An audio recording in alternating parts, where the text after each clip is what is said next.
अल्हम्दुलिल्लाह नहमदुहु व नस्तईनुहु व नस्तगफिरुहु व नुअमिनु बिही व नतवक्कलु अलैहि व नऊज़ु बिल्लाहि मिन शुरूरि अनफुसिना व मिन सय्यिआति अअमालिना मन यहदिहिल्लाहु फला मुज़िल्ल लहु व मन युज़्लिल्हु फला हादिय लहु व नशहदु अल्ला इलाहा इल्लल्लाहु वहदहु ला शरीक लहु व नशहदु अन्न सय्यदना व हबीबना व मौलाना मुहम्मदन अब्दुहु व रसूलुहु अम्मा बादु फ़अऊज़ु बिल्लाहि मिनश शैतानिर रजीम बिस्मिल्लाहिर रहमानिर रहीम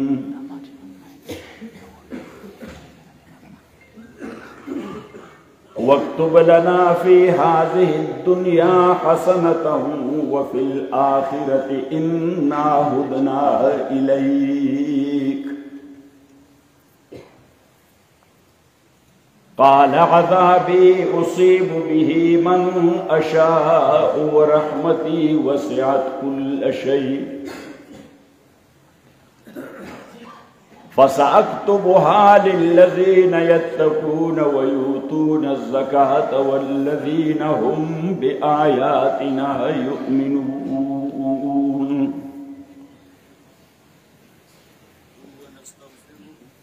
अल्लज़ीना यत्तबिऊना अर्रसूलन-नबिय्यल उम्मिय्यल्लज़ी यजिदूनहु मक्तूबन इंदहुम फित-तौराति वल इंजील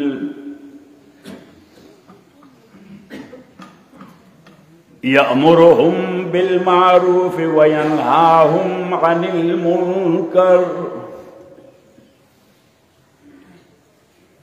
वक़ाल तआला फ़ी मक़ामिन आख़र हुवल्लज़ी अरसल रसूलहु बिलहुदा व दीनिल हक़्क़ि लियुज़हिरहु अलद्दीनि कुल्लिहि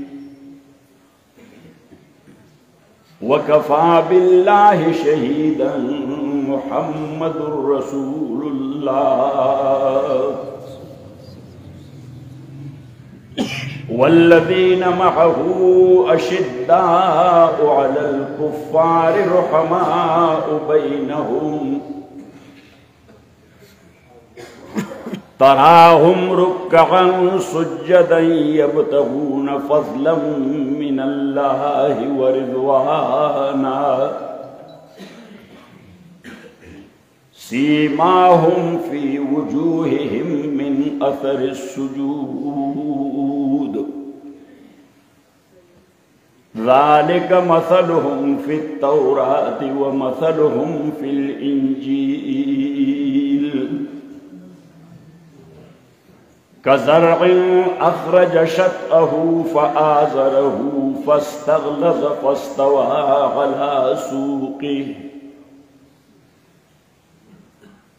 फ़स्तवा अला सूक़िही युअजिबु ज़ुर्राअ लियग़ीज़ बिहिमुल कुफ़्फ़ार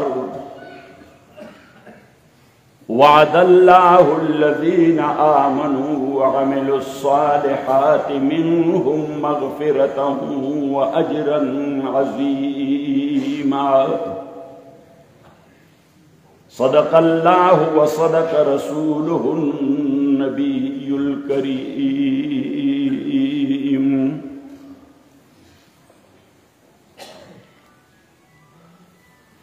काबिल एहतराम हज़रात उलमाए किराम और दे मंतिक़े ढेरो मुहतरम मुसलमानान रुणो द टोल नवड़ांद खुद अल्लाह शुक्र अदा कोम कि अल्लाह ताला द दे मंतिक़े पर मरकजी मस्जिद के च बाबाजी से रहमहुल्लाह ता मंसूब दे هغه کې تاسو سره د ملاقات کولو موقع الله تعالی په لاس راکړه او بیا یقینا تاسو هم د ټولو شکریا ادا کوم چې تاسو په دومره ګڼ تعداد کې د الله د رضا لپاره حاضر شوي یئ.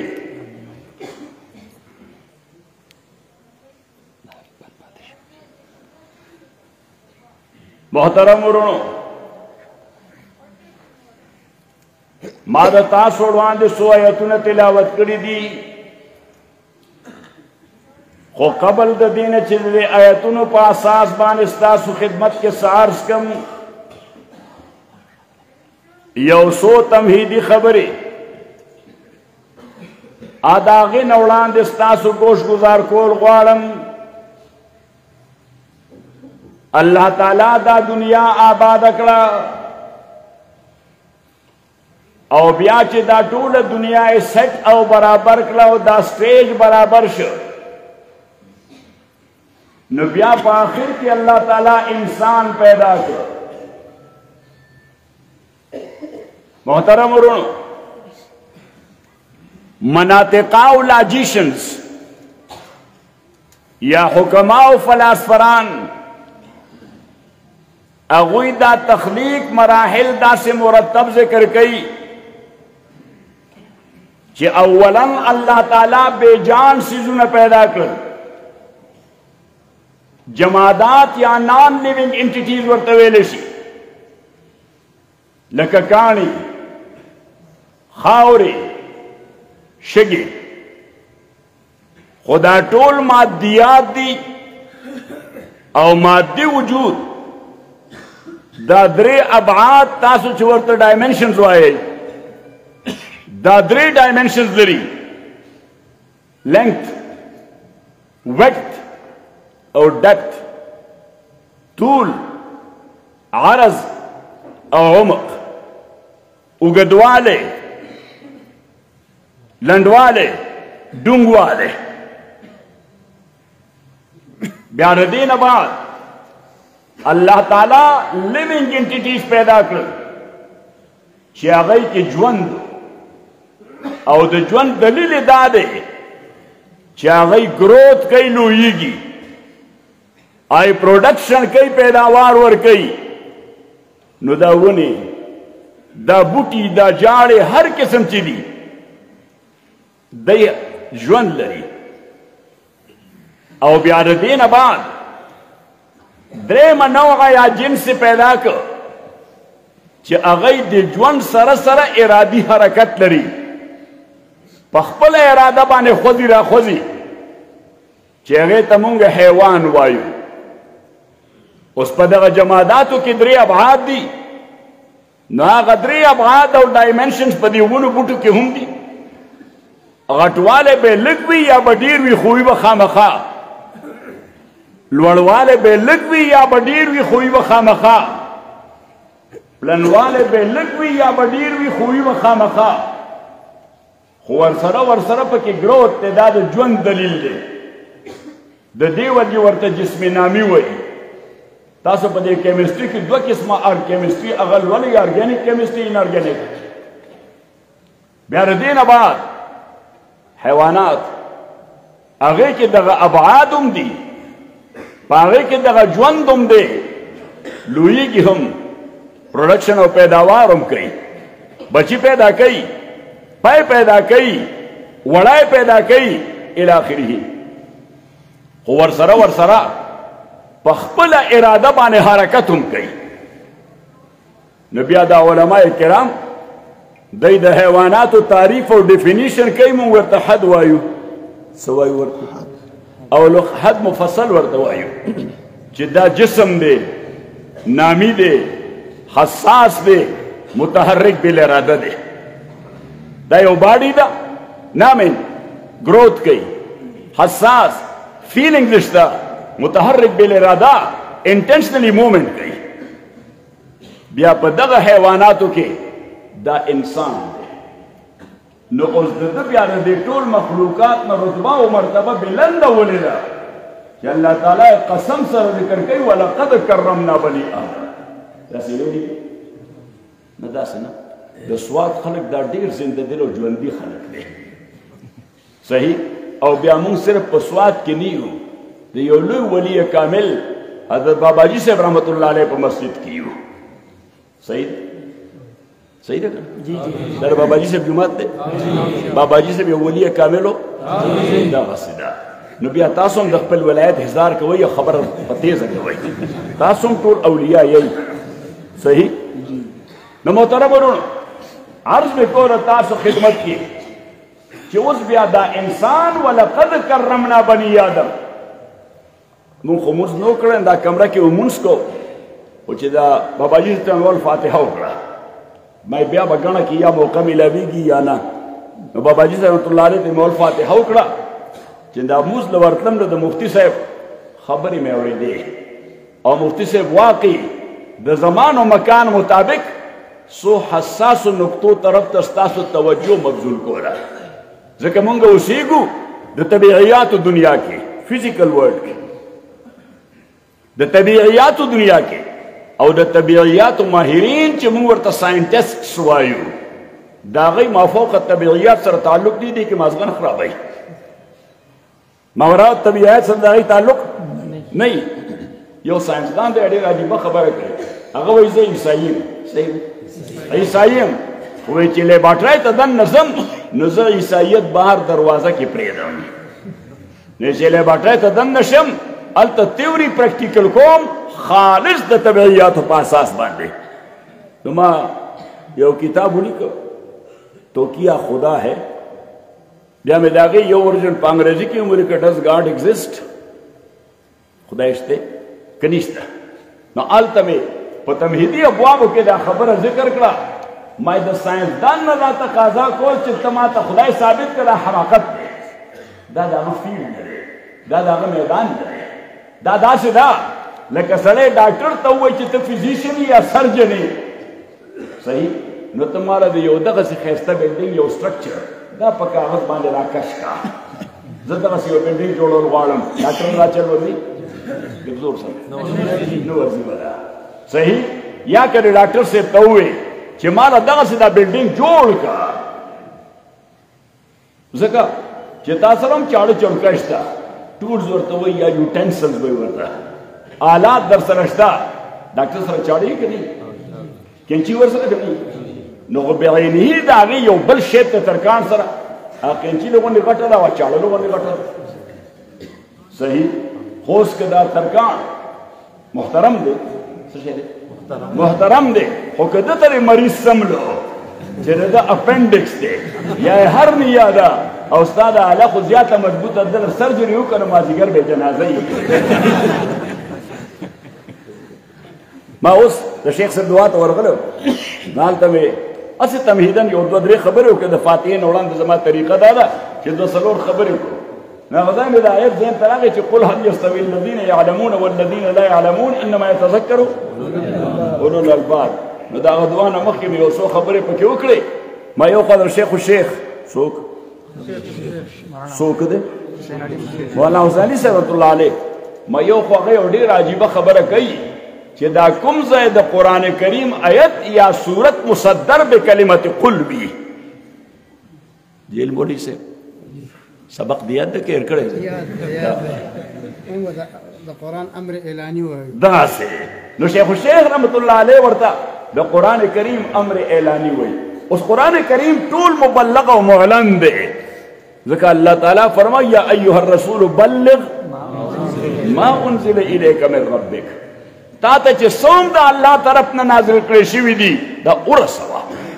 د دې ابلاغ وکړه او ورپسې ورته ووایي فان لم تفعل فما بلغت رسالته که دا کار دې ونه کړ نو تا رسالت نه دی رسولی نو کل د رسالت نه رسول دا هم نه رسول دي او 1% د رسالت نه رسول نو د پیغمبر ډسکوالیفیکیشن که دا کل رسالت ونه رسوي بیا هم ډسکوالیفاید دی او که په زرو خبرو کې یو خبره ونه رسوله نو بیا هم ډسکوالیفاید دی نو اوس نبي علیه الصلاة والسلام دا دین د اول نه تر آخره 100% مونږ ته راورسو که راوی نه رسو او د دې خبرې توثیق خپلو صحابانو وکړه حجة الوداع کې نبي علیه الصلاة والسلام ډېر روایات دي نو دا قصور پکې څوک ساقطی نو څه پکې کوي قصور ساقطی نو څوک وایي 1 لاکھ صحابه څوک وایي 1 لاکھ څلېرویشت زره صحابه څوک وایي 1 لاکھ څلوېښت زره صحابه هر څومره چې و خو د لاک نه زیات نو دا ټول صحابه نبي علیه الصلاة والسلام ته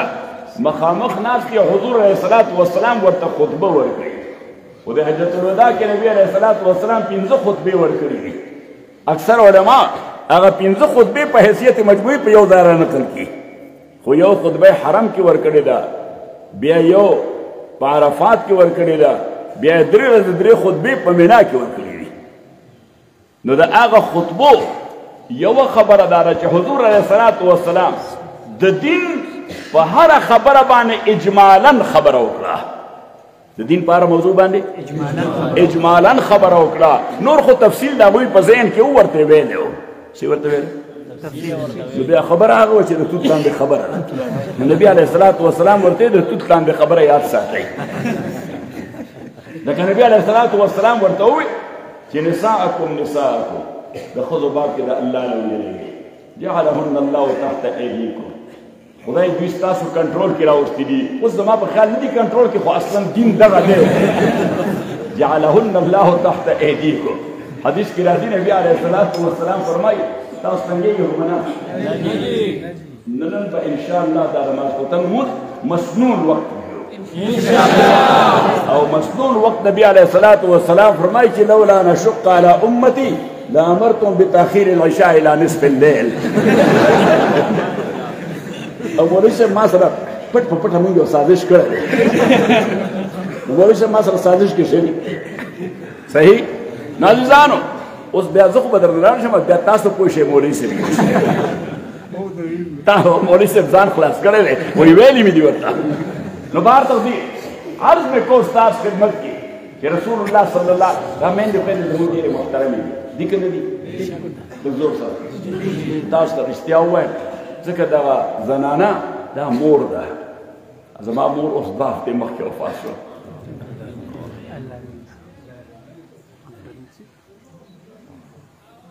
عزیزانو رسول الله صلی الله علیه وسلم دا د دعا یو مرکز و نو د هغې نه زه محروم شو نو اوس تاسو د دعاګانو محتاج یم چې تاسو به دعاګانې کوئ راته محترم ورونو نبی علیه الصلاة والسلام فرمایل چې کیف بکم اذا فسق فتیانکم وطغت نساؤکم څه حالت به موي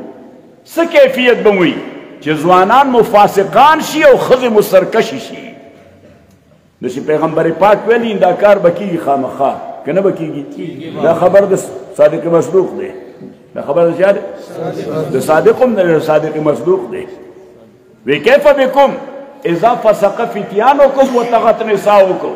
اوس د صحابو زمانه کې دا تصور چې ځوان به فاسق کېږي او ښځه به سرکشه کېږي قالوا او کائن هذا یا رسول الله دوی او د الله پیغمبره دام کیدونکې ده نبی علیه الصلاة والسلام فرمایل واشد من ذلک د دې نه زیات کیدونکې دي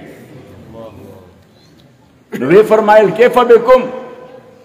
اذا ترکتم الامر بالمعروف والنهی عن المنکر څه کیفیت به موي چې تاسو زه په دا اسې خو دغسې مونږ امر بالمعروف ونهی عن المنکر نو زه هلته په امریکایي اصطلاح کې هغه امریکایان مسلمانان پویم نو هغوی ته وایم promoting virtues and preventing vices promoting virtues and preventing vices د بدۍ لار نیول او د فضایلو سپورټ کول هغې له ټېله ورکول دې ته امر بالمعروف او نهی عن المنکر وایي نو ویې فرمایل چې څه کیفیت به موي اذا ترکتم الامر بالمعروف والنهی عن المنکر چې تاسو امر بالمعروف او نهی عن المنکر پرېږدئ نه کوئ نو صحابو بیا عرض وکړه او کائن هذا یا رسول الله جی دا به هم کېږي نبي علیه الصلاة والسلام فرمایل واشد من ذلک د دې نه زیات به کېږي وی کیف بکم اذا امرتم بالمنکر وترکتم المعروف دا به ستاسو څه حالت وي چې تاسو برایې سپورټ کوي مخ پر وړاندې کوئ او د نیکو لار بندوي نو هغوی وی او کائن ذاک یا رسول الله جدابوں کیږي. نبی علیہ الصلوۃ والسلام فرمایل چې کیف بكم اذا رأيتم المنکر معروفا والمعروف منکرا، چې کله ستاسو نقطه نظر بدل شي. په دې جدید اصطلاح کې ورته آیقي وي، انټرنل کوټینټ. څه ورته انټرنل کوټینټ چې کرنه انټرنل کو یعنی معنا دا چې د نننۍ میټر د کنه خراب شي. څه خراب شي؟ نو د ګاډي چې میټر خراب شي دی بیا تاسو سپیډ ښایي لږ زور سره، او چې میټر خراب شي بیا تاسو دا ښایي چې ټینکۍ د خالي دا کډه کړ، او چې میټر خراب شي دی بیا تاسو ټمپریچر ښایي چې نن حرارت څومره دی نه ښایي. نو نبی علیہ السلام و فرمایل چې کله ستاسو د نننۍ میټر خراب شي چې ښه درته بد ښکاري او بد درته ښه ښکاري، او دا د انسانیت تباهي ده. اوس موږ دغه مرحلې ته ډېر نږدې یو، خو الله مو دې بچ ساتي. ټول امین په زور ووایو. مفتي صاحب هم دغې ته اشاره کوله دا وړاندې چې د نننۍ میټر خرابېږي، حالانکه د خدای دا تصور دا دغه خدای د انسان په فطرت کې ایښودی دی. ارشمیدس تاسو اصول ارشمیدس ویلي دي په سکول کالج کې، ویلې مو دي که نه؟ صحیح انګریزي کې ورته ارچمیدس وایي. صحیح هغه یې لږه خوله ورته کږه کړي، نوم خو هماغه دی. صحیح سکندر ته الکساندر وایي. صحیح ابن الهیثم ته ابن سینا، نه ابن الهیثم ته الهیزن وایي، ابن سینا ته ابن سینا وایي. صحیح امام راضي ته الراډي وایي. څه ورته الراډي. صحیح ابن رشد الحفیظ لوی فلسفي دی، هغه ته ایویروز وایي. نو محترم ورونو، او هغه چې دا کتاب کې دغه نومونه ولیکي نو موږ کتاب د مغرب څوک کس دی، ځکه چې موږ د خپلو مشرانو نه خبر یو، د هغوی د تاریخ نه واقف نو موږ ته پته نشته، ځکه موږ دې کېښو. نو محترم ورونو، عرض مې کوله تاسو خدمت کې چې اوس رسول الله صلی الله علیه وسلم فرمایل چې کیف بكم اذا رأيتم المعروف منکرا والمنکر معروفا. بلکہ وہ حدیث کی راضی ابو ثعلبہ خشنی رضی اللہ تعالی عنہ اگر نبی علیہ السلام تووی چی یا رسول اللہ دا آیت میں ولسو چی ایو الذین آمنوا علیکم انفسکم لا یضرکم من ضل اذا اهتدیتم. او ایمان والو تاسو باندې لازم دی خپل ځان، تاسو باندې لازم دی خپل ځان. زه بالکل لفظی ترجمه کوم در لا یضرکم نشی تکلیف در کوله تاسو لا من آغا سوک ضل چې گمراه شوی دی اذا اهتدیتم کله چې تا هدایت حاصل کړي. نو معنا دا ده چې ځان د هدایت په لاره واچو، که چاپېرچل دې ټول ګمراهي نو څه پکې څه پکې، حالانکه داسې نه ده. دا ستا چاپېرچل کې ټول غلي شي نو ته په خیر شپه تېرولی شي، نو څه به کې د خلکو ذهن کې به دا چې دا غلا حرامه ده، دا ناکاره کار دی. والی صاحب اللہ تعالیٰ غریق و رحمت کی ټول امین وایي. والی صاحب رحمه الله هغه په دې سواد کې په کنزلو پابندي لګولې وه. تاسو یاد دي که نه؟ مشرانو ته نه دي ویلي وایي کنزلې به نه کوئ، کنزلې به نه کوئ، نو سواد ماحول بهترین و. نو محترم ورونو، اوس دا انسان دی خو فکري طور اجتماعي دی، سماجي دی، معاشرتي دی، د ده خو ځان له ساه خېږي. د دې وجې په قانون کې مجرم هر څومره چې لوی مجرم دی، موږ ورته د قانون په کتاب کې سالټري کنفاینمنټ وو، قید تنهایی. نو هېڅ یو مجرم ته قید تنهایی نشي ورکولی الا چې لیونی خلکو تکلیف ورکوي. خو چې لیونی نه وي خلکو ته ضرر نه رسوي نو جرم چې هر یو کړی دی دته ماحول انساني پرووایډ کړي. بلکې په شریعت اسلامي کې جیل او سجن دا د اصلاح دپاره ده. صحیح آلتا په دا امریکا کې هغه ورته ریفارمیشن سنټر وایي، مرکز اصلاح. څه شي؟ مرکز اصلاح.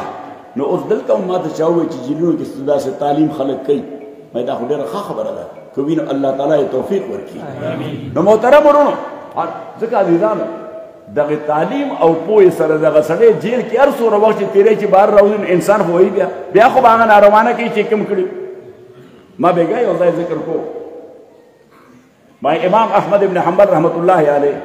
د چې کله گرفتار شو جیل کې واچو د تصویر دی عبدالله ابن احمد ابن حنبل سنو ملے نو د امام احمد رحمت الله علیه د حدیثو کتاب لیکلی سوی ورته مسند احمد دی کې 50 زره حدیث دي. نو دا څلوېښت زره امام په خپله جمع کړي دي او دا 10 زره زوی جمع کړي چونکې د زوی مقام علمي هغه دوره لوړ نه و نو په هغې کې ضعاف هم دي منکر هم دي شاذ هم دي یعنې دا نه چې احادیث لري دي احادیث خو رتبه کمزورې ده نو امام احمد ابن حنبل عبدالله وی بابا چې به مونځ وکړو نو یو دعا به یې کوله چې رحم الله ابا الهیثم خدای دې په ابوالهیثم ورحمېږي په چا دې ورحمېږي په ابوالهیثم وی ما ته تپوس وکړي بابا دا ابوالهیثم مولوي صاحب څوک دا ستا استاد و که شیخ دی ورته دعاګانې کوي ځکه استاد څه خلک دعاګانې کوي که نه مونږ چې خپلو استادانو مانځه باندې ودرولو زیاتر ماشومان دا زنانه ډېر ښې دا مسلمانانې زنانه دا ډېرې ښې دي اکثر دا ماشومان کور کې دی په مانځه باندې ودروي او اهتمام د مانځه والا هم دی کوي که نه کوي ورته نو بیا مانځه نه بعد ورته دعا کوي وایي خدایه ما وبخې مور او پلار مې وبخې استادان حقداران مې وبخې دا ورته ښایي نو استادانو ته بیا او مونږ هم دعا کوي اللهم اغفر لي ولوالدي ولمشايخي ولتلامذي او لتلامذتي ولمن له حق علي ولمن لنا حق عليه ولجميع المسلمين والمسلمات نو هر یو سړی خپل استاد ته دعا کوي د مانځه نه بعد ځکه دا د روحاني پلار وي دا د څه روحاني پلار وي بلکې حضرت علي رضی الله تعالی عنه فرمایي چې په یو صورت زما د استاد حق په ما باندې د مور پلار نه زیات دی د تابعینو کې چا ته تپوس وکړه وی چې امیر المؤمنین دا څنګه نو هغه ورته ډېره عجیبه خبره وکړه وی مور او پلار ځکه نسمه نه نفس ناطقه دا خو د عالم بالا شی دی او اصل انسان خو نفس ناطقه ده که نسمه ده نفس ناطقه ده نو نفس ناطقه و د قبیلې د مجرداتو څخه د میټافیزیکل دی فیزیکل نه دی او میټافیزیکل د بره عالم نه راځي لاندې عالم سره تعلق نشته نفس ناطقه د بره عالم نه راځي نو بیا زما مور او پلار زه د بره نه کته راکوز کړم چې پیدا شو صحیح او دا استاد مې یو ځل بیا د کته نه په بره کړی صحیح ده که د مور او پلار د بره نه کته راکوز کړی استاد مې یو ځل بیا صحیح او مور او پلار چې راکوز کړم د بره نه کته نو دا قالب یې راته واچو څه وکړه راته دا درون قالب یې راته واچو اوس د دې بوج سره په بره کول دا ډېر مشکل کار دی دا استاد دی الله تعالی زمونږ استادان ډېر درجات ور ورکړي تاسو ټول امین ووایئ نو محترم ورونو تاسو څنګه خو نه او په خبرو پوهېږئ زه تر اوسه کوشش کوم چې داسې ستاسو د فهم مطابق خبرې وکړم کله کله ما باندې هم لیونتوب راشي نو زه هغه ځای پوه شم دا خبره لاړه والوته دا خبر لاړه والوته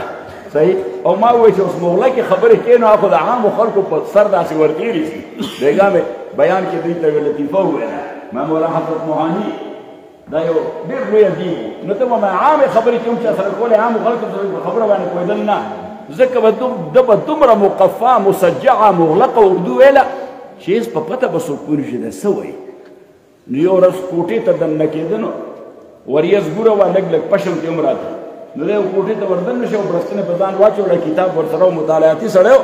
کتاب یې لوسته نو دی کې خادمه راله جارو والا نو هغه چې دننه شوه نو یې مولوي صاحب جاڑو لگاؤں کیا لگائیں نہیں شروع کړه نو ته ورته کناسا سے ورته کناسا آپ جب خارج سے داخل میں قدم رنجا فرما رہی تھی تو خارج میں تقاطر ہو رہا تھا کہ ترشح اس سادہ اردو کی خدا دا چینے تا دا باہر نکل دن راتے نو باہر پشمو کا بارانو صحیح اس دا اغی غریبی حس یو لفظ پزین کرانے نو یرینا او جاروی غردو لا باہر منڈ کڑا نو خود تے ولے بی بی وی جلدی آؤ مولوی صاحب پر جنات کا دورہ پڑا وی مولوی صاحب پر جنات کا دورہ وی آپ کو کس نے بتا دیا وی نہیں مجھے کسی نے بتایا نہیں وہ دوسری زبان بول رہا ہے ناظرین عرض کو تاسو خدمت کی چوس تاسو سو خبر کو خدا سے نو ارشمید ذکر کو ارشمید وی چې د خدای نه څوک انکار کوي دا انکار دلیل د اقرار دی ځکه که شی موجود نه تا ته د انکار څه ضرورت دی بیا دا ته چې انکار کوي دا دلیل دی چې دا خدای شته او دا ولې شته ته ولې انکار ځکه دا ستا په سب کانشینس کې تصور پروت دی تحت شعور کې د تصور پروت دی. قرآن کریم کې الله تعالی فرمایي وَإِذَا أَخَذَ رَبُّكَ مِن بَنِي آدَمَ مِن ظُهُورِهِمْ ذُرِّيَّتَهُم وَأَشْهَدَهُم عَلَىٰ أَنفُسِهِمْ أَلَسْتُ بِرَبِّكُمْ قَالُوا بَلَىٰ. عالم ارواح کې چې مونږ کله ټول د ارواحو شکر کړو، دا مادي قالب نو. او حدیث د مسلم شریف کې راځي ان الارواح جنود مجنده،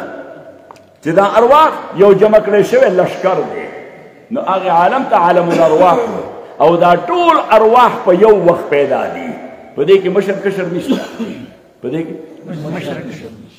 مشر کشر نشته. او دا تر قیامت پورې چې څومره انسانان راځي د دې ټولو ارواح خدای په یو وخت پیدا کړي دي. نو په دې حواله زه او تا د آدم علیه السلام همزول یو، د روح په اعتبار زه او تا د آدم علیه السلام همزول یو، ځکه ارواح به یو ځای پیدا دي. نو الله تعالی د ارواحو ته خطاب وکړو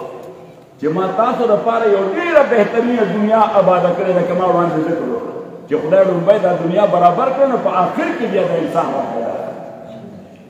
نو ما تاسو دپاره یو ډېره ښایسته دنیا آباده کړې ده، هغې کې ستاسو د آرام او آسایش هر سامان پروت دی. وسخر الم تر ان الله سخر، سورہ ابراہیم آیت تے، سخر لكم السماوات والارض وسخر لكم الانهار وسخر لكم الشمس والقمر دائبين سخر لكم الشمس والقمر دائبين وسخر لكم الليل والنهار وسخر لكم الليل والنهار وآتاكم من كل ما سألتموه وإن تعدوا نعمة الله لا تحصوها إن الإنسان لظلوم كفار.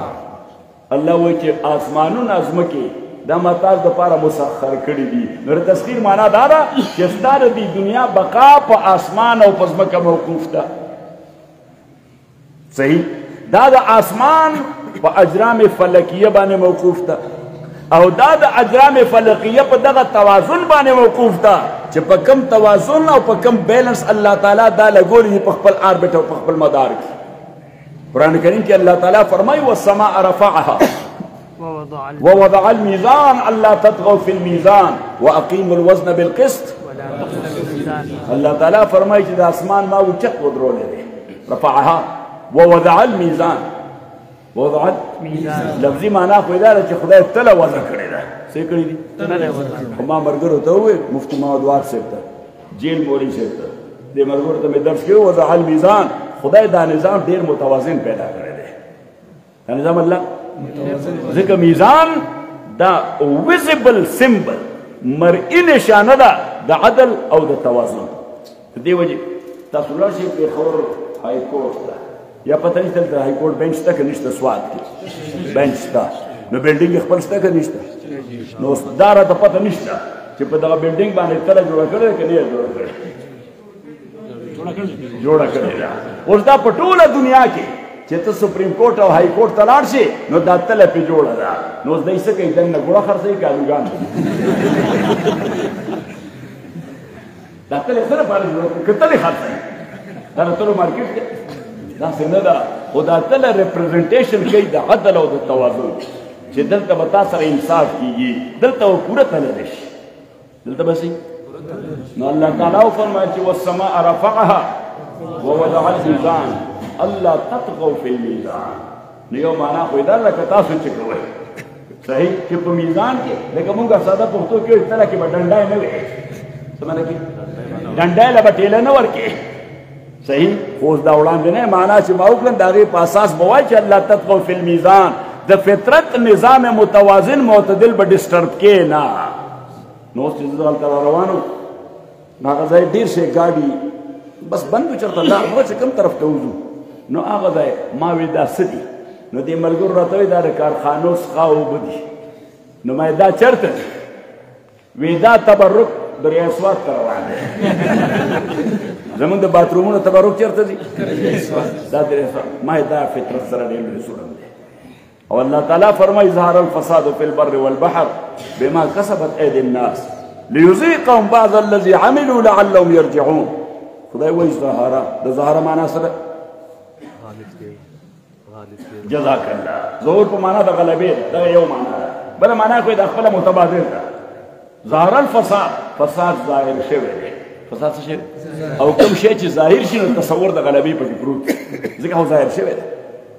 نو الله فرمایي چې فساد غالب شوی دی په وچه کې هم او په سمندر کې هم. بما کسبت اید الناس دا با سببیه ده په سبب د هغه چې د انسانانو لاسونه سکړي نو دا ټول اسخا اوبه دا د انسانانو د لاسونو یعنی د دوی کار دی د دوی عمل دی لیذیقهم بعض الذي عملوا تاسو دغه میان خورئ که نه خورئ لږ زور سره نو اوس دغه میان په کومو اوبو کې اوسي دا تا چې ورته ګنده کړي دي نو په دې کې کیمیکلز دي په دې کې زهریله مواد دي دغه کیمیکلز او زهریله مواد دا د دغې مئی په جز کې حال دي او هغه ته خورې او هغه امراض او بیماری تا کې هم پیدا کېږي دې وجې خو ډاکټران غریبانان هم ریان چې د سره څوک څه بیماري ده کله خدایي مشینان هم جواب ورکوي پته نه لګي ته څه چل دی الله ته وایې زما بیړه غرقه شوه او هغوی وایي پته نه لګي څه چل دی الله نو یو خدا او دویمه معنی عام مفسرین کوي بما کسبت اید الناس چې ګناهونه اگر چې امور معنویه دي دا څه دي امور معنویه دي خدا په امور مادیو کې یعنی په اشیاء مادیو باندې اثر اچوي اشیاء مادیو باندې اثر اچوي نو مثال علما ورکوي حکمای اسلام هغه مثال ورکوي چاته چې د مور کنځل وکړه د هغه درد ورکوي که نه نو تاسو کړی په ګټه دي ویشتلی که په چاړه دی والی اوس کنځل امر معنوي دی خو هغه تعالی بلکې د هغې نه زیات تکلیف درکړه خدای مه کړه که چا په چاړه ووالي یا ټوپک باندې وویشتې جراحات السنان لها التیام ولا یلتام ما جرح اللسان او وجه دا ده چې دا ضرب لګي ستا روح باندې نو اوس ګناهونه دا امور معنویه دي خو د دې منفي اثر او نیگیټیو افیکټس دا په دې مادي دنیا باندې هم کېږي دې وجې نه فارسیبان وایي چې هر کې برماست ازماست دا مونږ چې دیکې خورو دا زمونږ د خپل لاس د وجې نو الله تعالی فرمایي لیذیقهم بعض الذي عملوا لعلهم یرجعون چې دوی ته اوسکو اذاق یذیق اذاقه چې دوی ته اوسکو بعضیها ټول نه که ټول راته سکئ نو ټول مړېږو که الله تعالی ته ټول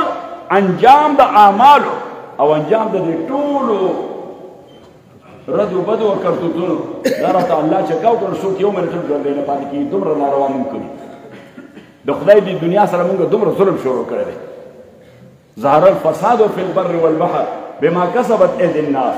لیذیقهم بعض الذي عملوا لعلهم ممکن ده چې دی یو ټرن وکړي لکه زمینه لار خطا شي نو بیا څه کوي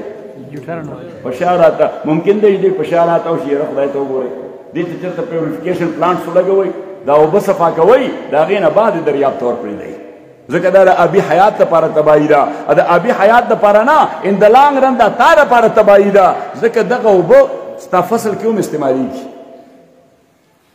چې ورته اشراب ویلی شي څه ورته ویلی شي واشربوا فی قلوبهم العجله اشراب څه ته وایي لکه لوهار تاسو به کتلی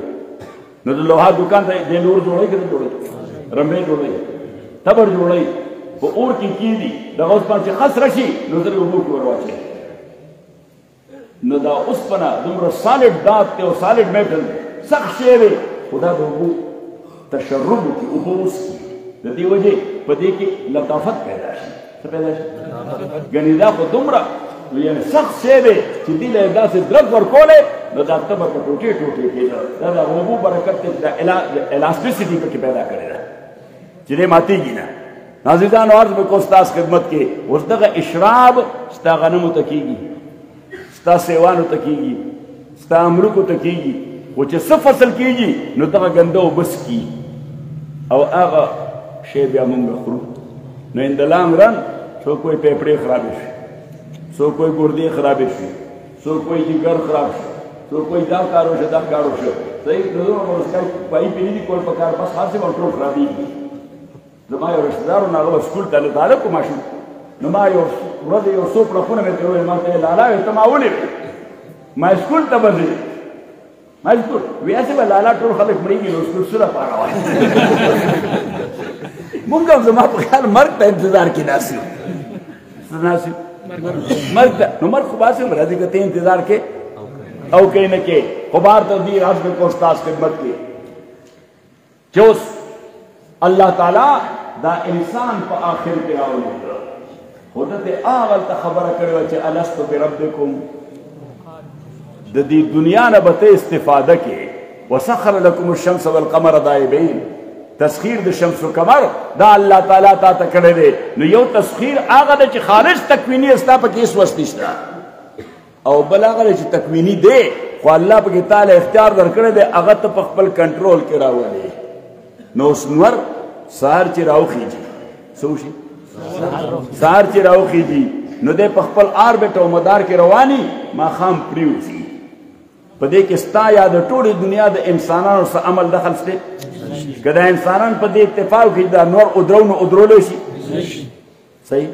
که دا انسانان دا ووایي چې نه مونږ 24 غنټو دپاره دا نور فنا کېدو ته نه پرېږدو نو منع کولی شي ځکه دا هغه تکویني امر چې ستا اختیار پکې نشته صحیح خو الله تعالی فرمایي چې بیا په دغه اجرام او فلکي یو یا په نورو کائناتو کې فنکشن خو د هغوی تکویني دی څه ورته د هغوی عملیت سره تکوینی دی انګریزي کې ورته کاسمک وایي چې دا کاسمک دی دا روان دی د الله تعالی نظام دې ته وایي احکام د نظام څه وایي ورته للشمس ينبغي لها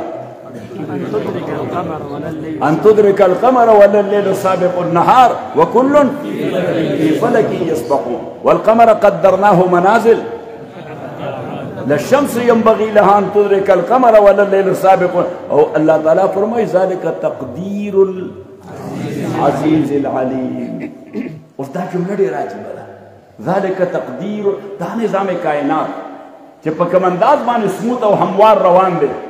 تکویني اعتبار سره دا تقدیر د عزیز علیم دی یو تقدیر څه شی دی بیا عزیز څه شی دی بیا علیم څه شی دی ځکه الله تعالی صفات خو بلا ډېر دي خو کوم ځای چې آیت کې یو صفت ذکر کړی د آیت هغې معنا او مفهوم سره او د هغې مصداق سره د هغې صفت تعلق دی نو یو قاری سے هغه تلاوت کوي السارق والسارقة فاقطعوا أيديهما جزاء بما كسبا نكالا من الله والله عزيز قاری سے خطاش قاری سے خطاش والسارق والسارقة فاقطعوا أيديهما جزاء بما كسبا نكالا من الله والله غفور رحيم یو بالکل امی سړی چوپان چرواها شپون هغه دا واورېده وی قاري صاحب قرآن غلط وایي نو هغه ورته ویل تا ته یاد دی وی نه ماته یاد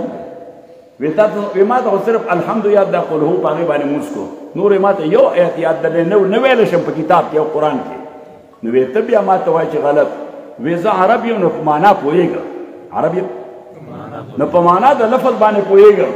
نو وی هلته خدای وایي چې لاس ته کټ کا ایو ورپسې وایي چې بخونکی مهربان دی نو بخونکی مهربان خلکو سره دا کار کوي چې بخونکی مهربان دی بیا خلکو سره دا کار کوي لاس ته کټ کوي کله کله مونږ هم داسې جذبه کې راشو مونږ ملایان صاحبان چې مونږ د خدای په ځمکه څه غواړو د زور سره د خدای نظام نو بیا د خدای نظام چې مونږ مشرح کوو نو مونږ بیا دا وو چې زناکار پر سنګسار شي او غل نه لاس کټ شي او د ډاکو نه لاس خپې دواړه کټ شي صحیح نو خلک وګونو له یا الله مونږ دې نه بچ ساتې دی خو به ټول مونږ غونډې سونډې ما وی ما دا خو داسې تصور ورکول دي لکه ماشوم چې سکول ته بوځي او سکول کې داخله اگر چې اوس قانونونه دې باندې پابندي ده استاد سزا ورکولی شي قانون پابند خو زمونږ زمانه کې صحیح بلکې ما خو به مفتي صاحب ته معلومه ده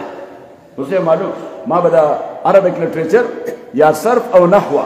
صرف او د دې تعلق خو د یاد سره دی نو ما په دې باندې طالبان په ډنډه وهل صحیح دا خلک چې دا قانون لګېده به خو جیب کې پروت نو بهر تقدیر اوس که ته ماشوم سکول ته بوځې او ورته وایې چې راځه چې سکول ته دې بوځم بابا څه دپاره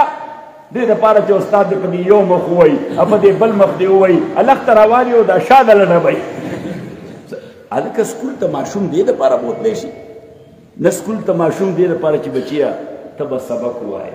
سړیتوب به زده کړي ډګري به والې نوکري به درته میلاو شي نوکر به یې در سره ډپارټمنټ به درله موټر درکړي کور به درله درکړي او بادشاه به یې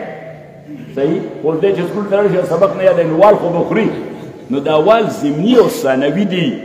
دا اساسي او اصلي نه دي نو دا حدود او دا سزاګانې په دین کې دا ثانوي دي، دا اصلي اساسي نه دي. دا دین دې لپاره دی چې ته په خېټه موړ شي،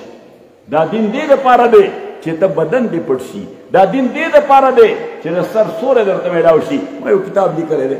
اسلام اور سیاست،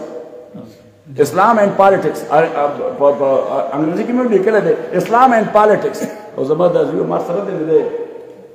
انګریزي والا خو دې کمپوز کوي هلته اول ته نشر کوي، نو د بیا هلته امریکا کې هغه رجسټرډ هم کي، هغې ته ISBN نمبر میلاو شي، ISBN نمبر میلاو شي. نو زمونږ کتابونه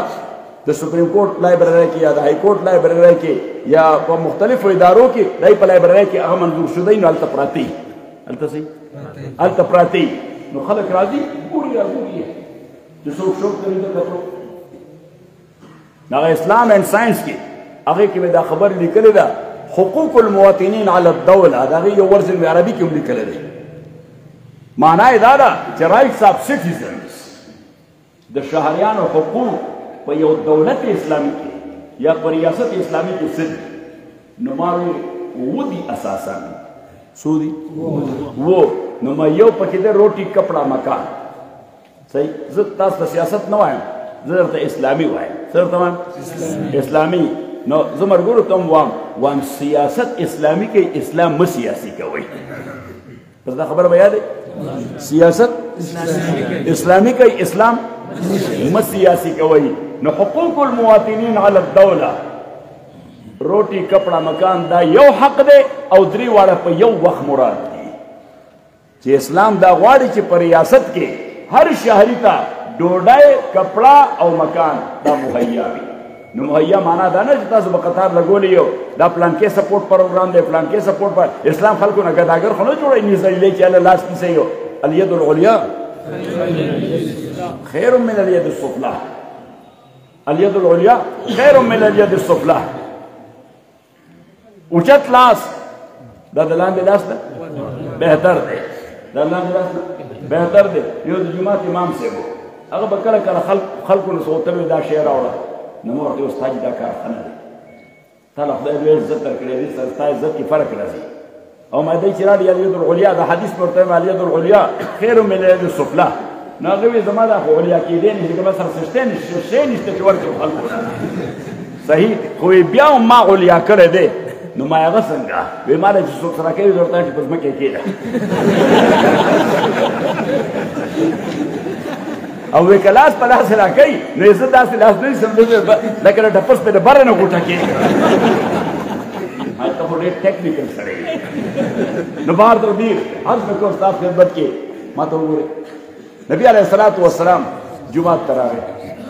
یو صحابي ناست و جومات کې،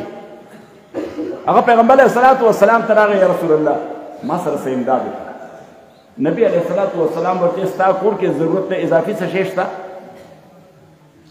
وی اوجې له لرګي جوړه یو پیاله ده، منکر هم پخوا یو وه غالبا چېرته په دې سوات یا دې علاقه کې جوړه شوې پته نشته څه شوه ورکه شوه، خو هغه د لرګي جام غوندې و. دلته اوس هم شته که نشته؟ شته. نو دا خو انټیک دی، په ډېرو پیسو خرڅېږي. انټیک دی څه شی انټیک دی، نو په ډېرو پیسو اوس جوړ زما په خیال نه جوړېږي دلته بهر تقدیر خو اوس خو نوی دی نه په ډېرو پیسو نه خرڅېږي، زاړه خو د تاریخیت د وجې په ډېرو پیسو خرڅېږي. د څه د وجې؟ د تاریخیت د وجې په ډېرو پیسو باندې خرڅېږي. نو محترمه وروڼو زموږ کلي کې یو کس نو پلار سره به لږ داسې پترس و او هغه د نوادراتو جمع کول د هغې ډېر قایل نوادرات به جمع کول او ډېر محفوظ به یې ساتل. نو ما ورته خدای دې خوار کړه نوادرات جمع کې دا پلار خو د سلو کالو انټیک دی نو چې دا کوم اکرام دی د نورو نوادراتو کې دا یو نادره ده.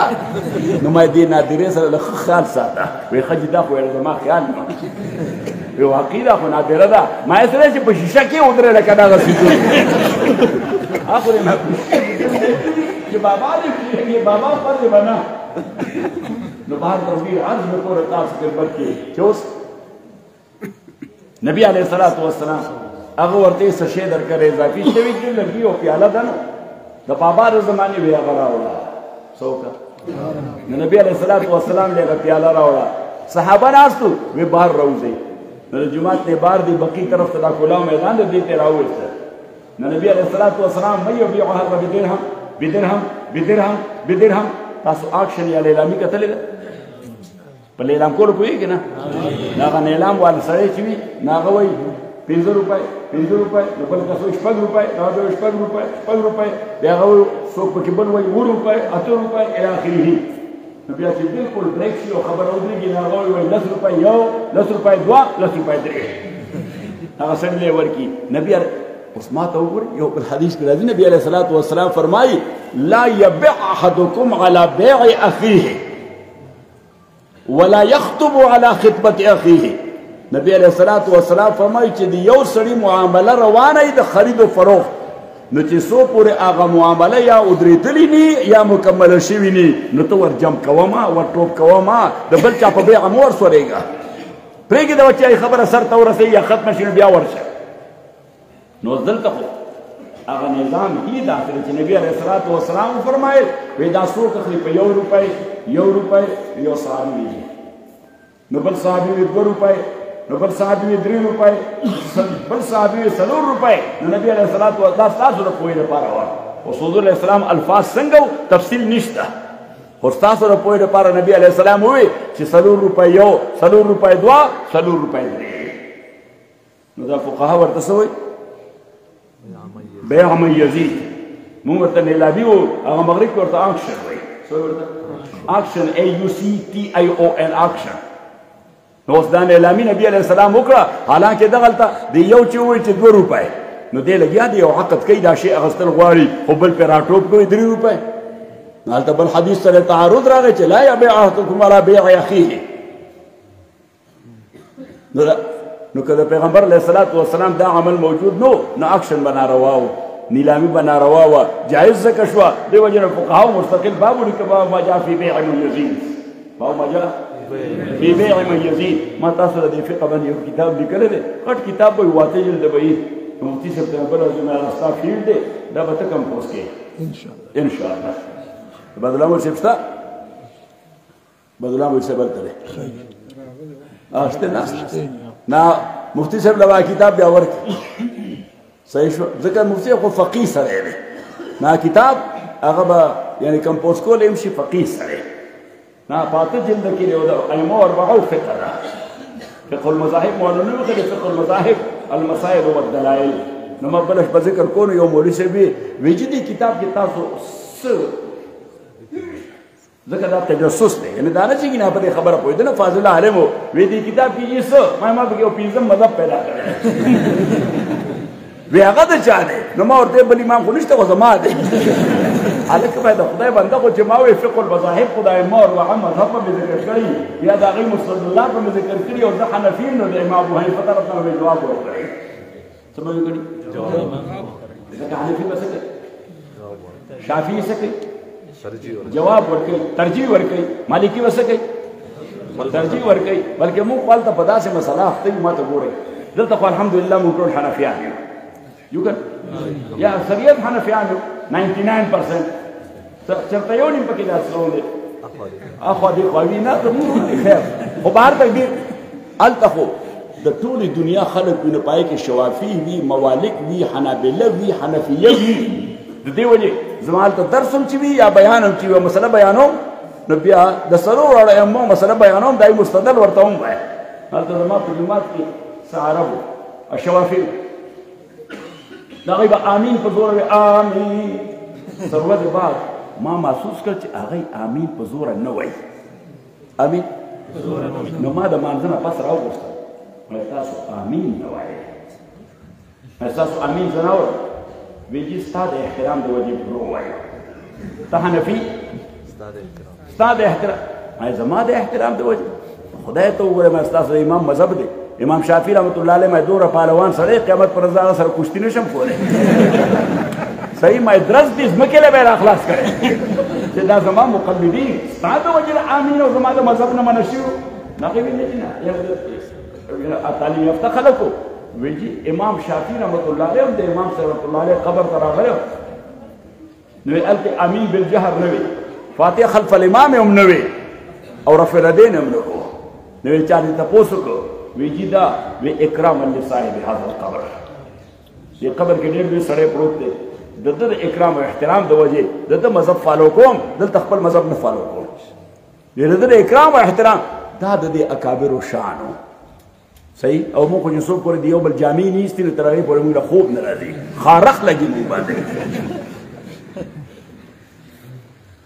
نو وی اکرام لصاحب هذا القبر نو هغوی ویږي ستا د اکرام د وجې نه مو ورته ماته غوږ کېدی ما نه خو ته امام شافعي ته یې مقلد یې او ما زه امام ابو حنیفه نه یم نه مړ یم چې ته زما د وجې امین نه وایې نو ما زه ګوره راتلونکي مونځ کې ماسخوتن مونځ را روان دی زما یې په زور امین اورېدل غواړم وی ښه چې ښه ستا ما زما اجازه شته ستا د امام مذهب دی او ته مقلد یې ما یې که نه زه تا تین تېره کړم سبا به یو بل تین تېره کېږي د دې دین نه به یو مخول جوړ شي ځکه مسلمات د دین دا چیړل دا فتنې پیدا کول دي مسلمات د دین چیړل دا فتنې پیدا کول دي سلف د امت په هغوی باندې بد رد ویل دا د امت نه بیړه غر کول دي نو مونږ د ټولو اسلافو د امت احترام کوو که نه بلکې هلته خو مونږ داسې وکړو تاسو ټول دلته حنفیان دي بیا هم کله کله ضرورت پیدا شي څه وشي لکه اوس ستاسو حکومت یو فیصله وکړه چې زنانه د حج او عمرې ته بغیر محرمه تللی شي که نه شي تللی اوس یې فیصله وکړه که نه یې ده کړې کړې ده نو ولې یې وکړه په څه بنیاد باندې وکړه حالانکې امام ابو حنیفه رحمت الله علیه هغه وایي که بې محرمه لاړه شي نه عبادت خو وشي البته سفر د معصیت او د ګناه دی سفر د مفتي صاحب سفر د معصیت او د ګناه دی امام مالک رحمت الله علیه امام احمد بن حنبل رحمهم الله دا هغوی مذهب دی کې لغوندې ریلیکس دی نو هغه وایي چې معرفقة امنه معرفقة که امین یعنی امانتدار قسم تقوادار قسم خلکو په ګروپ کې یو زنانه بې محرمه عمرې او حج لذي فلا باس بهذا دې باندې څه خاص وبال نشته نو چونکې زمونږ میندې خویندې دي او د بیت الله سره عقیدت او رسول پاک صلی الله علیه وسلم سره عقیدت دا ډېر جذباتي عقیدت دی نو د هغوی څوک محرم وینه یا تیارېږي نو هغوی غواړي چې مونږ لاړ شي هغوی غواړي چې مونږ لاړ شي نو علماو ویل امام مالک هم زمونږ امام دی دا امام احمد بن حنبل دا هم زمونږ امام دی نو هلته خو د دې ټولو مذاهبو مقلدین وي نو ما نه چې تپوس وکړي کله ټلیفون باندې د فتوې طرز خلکو سره خو هلته ټایم نشته چې راشي نه لرې نه ټلیفون وکړي وایي چې داسې مسله ده نو یا خو زه د لهجې نه معلوم کړم چې دا سړی د فلانې خطې سره تعلق ساتي نو که لهجې نه زه معلوم کړم چې دا ملیشین یا انډونیشین دی نو ورته هم ستا امام شافعي رحمت الله علیه د هغه مذهب دا د دا کار داسې وکړه وایي ښه که عرب وي نو عربو کې دا پته نه لګي چې دی شافعي دی که مالکي دی که حنبلي دی که حنفي دی ځکه د عرب ممالکو کې د هر مذهب مقلدین موجود دي خصوصا په شام کې یا په مصر کې هلته حنفیه به هم تا ته بله میلاو شي شوافیه به هم درته میلاو شي حنابله به هم میلاو شي موالک به هم میلاو شي البته که د افریقي وي څه د افریقي د هغې د لهجې نه پته کوي خو بدن غټ غټ وي غټ وي که غټ وي دا یعنی زه د تحقیر دپاره نه الله مې دې معاف کړي صحیح خو دا پوسټ چې د چا تور وي افریقنیان هغه یې زیات تر رنګ سي تور وي خو بدن نو چې بدن یې غټ وي نو اواز هم ډېر مضبوط وي اواز هم دا آی په مسجد کې هم کله زما سوال کوي مسجد کې درس کې ناست دي او سوال کوي نو هغه چې اواز کوي وایي شیخ یعنې د هغوی د اواز او فریکونسي دومره مضبوط دی نو که زه د اواز د فریکونسي نه معلوم کړم چې د افریقې دی نو بیا ورته د امام مالک مذهب دا دی دغه نه مې فالو کړه صحیح خو بعض اوقات سیچویشن لکه اوس په تاسو کې یو مثال درته درکړم دا سرسایه یا فدیه د روژې په شیخ فانی باندې یا په مریض دایمي باندې په مریض دایمي باندې زمونږ په مذهب کې نصف صاع منبر دی خدای په مذهب کې صاع منبر دی د درې امامانو مذهب کې صاع یو پیمانه ده صاع نو د هغه ځای د قیمت په اساس چونکې هلته خو غنم نه وي اوړه خرڅېږي زما په خیال دلته هم زیات تر بازارو کې اوړه خرڅېږي نو هلته د اوړو حساب چې مونږ وکړو نو نصف صاع د امام صاحب رحمت الله علیه په مذهب باندې نیم صاع هغه تقریبا د $4 کېده اوس نیم سوه دومره لوی شی نه دی خو $4 دي بل ورځ مې ملګرو ته ذکر کوم تاسو بختور خلک یې دلته خلک دا وایي چې